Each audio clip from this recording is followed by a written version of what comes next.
Hi, welcome to History by the Plate. I'm Ted Rogers. We're going to look more today at cooking with our children, getting our kids involved in the process of cooking. Because not only is it fun, but let's face it, after 9 years of teaching at a Tier 1 university, one of the things I've noticed is that though we may be good at teaching our children how to play soccer or march in a marching band, etc., whatever activities we're thinking of, which are all well and good, we don't always do a very good job of teaching our kids how to adult, how to know the basic things that are needed to be an adult. For instance, I had a student who was a junior at the university, Tier 1 university, and he was so upset when he came in to visit me at office hours because his parents had failed to send his cash card on time that week. I asked him what he was talking about.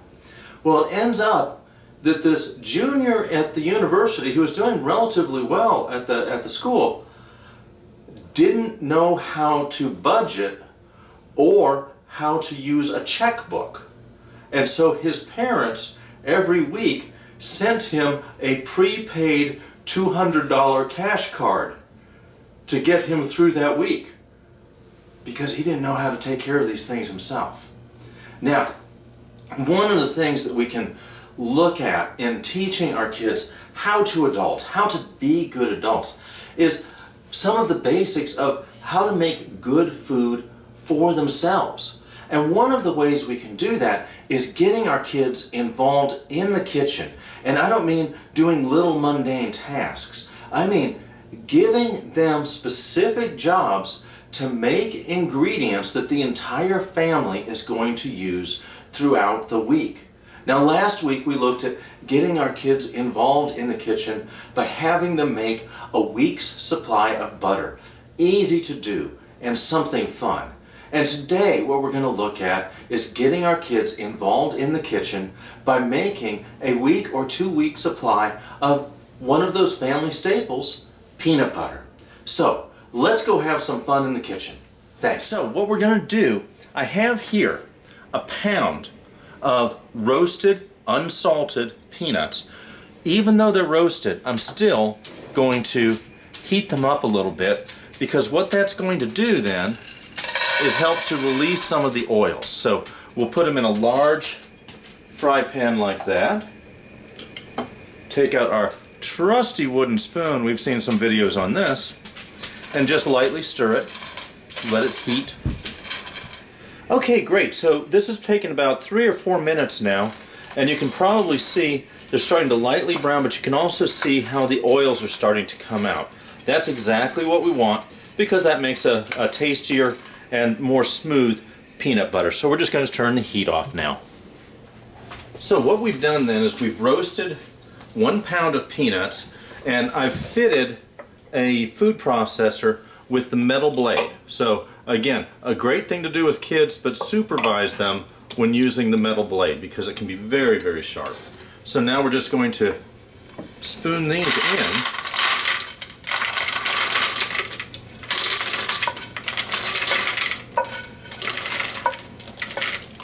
And so you can still see some of that sheen from the oil on them, which is exactly what you want, because that makes for a smoother peanut butter.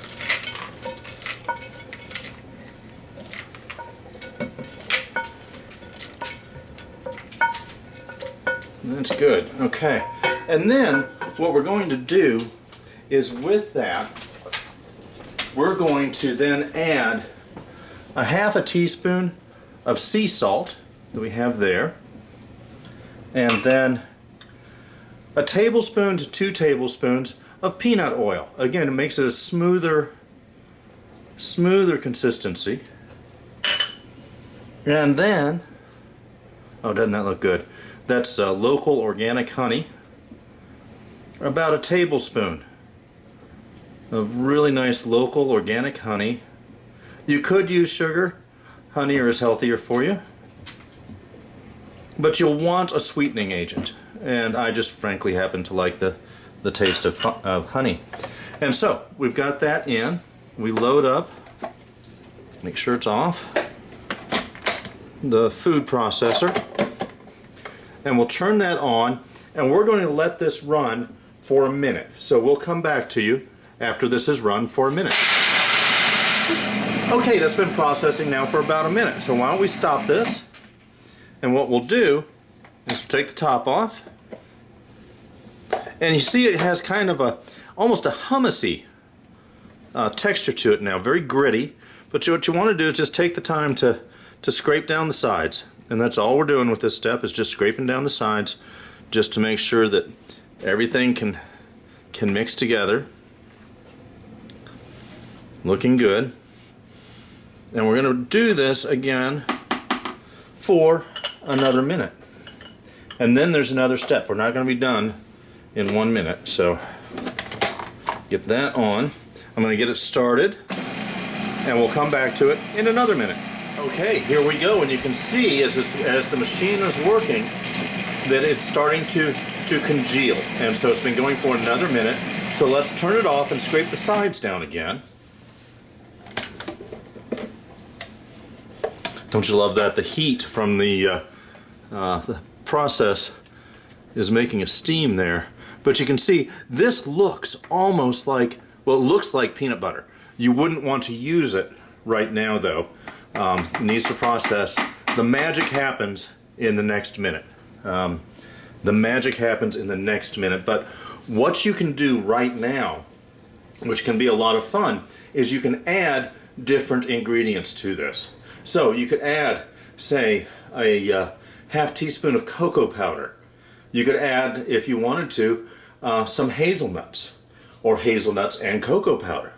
Or you could add cinnamon. So you can add different flavors at this time, which can be really a pleasant sensation for the palate. Now, what Glenda and I, excuse me, that's my dog, what Glenda and I are going to use this for is for cooking Asian food. And so we're not going to be adding any flavors today. But let's give this 1 more minute. So we're going to put the top back on here. Set that in and let her go for 1 more minute. Okay, so that last minute is done. Let's take a look here. Take this top off. Now that looks like peanut butter. How's it taste? It's really warm, and that's specifically from the blending process. Oh my gosh, that tastes divine. So what we're going to do, let's take off the metal blade there, scrape it down. Scrape that down. Now, at this point, if you wanted a sweeter peanut butter, add more sweetener. If you wanted something saltier, add more salt. That simple. Put that there. And we have these beautiful bowls that my lovely wife made. So we're just going to take that, turn this so you can see it, put this in here, let it cool, and then we'll be moving it to a jar. So, something to do in the kitchen with the kids, cooking with the kids, teaching them how to adult. This is Ted Rogers. This has been History by the Plate.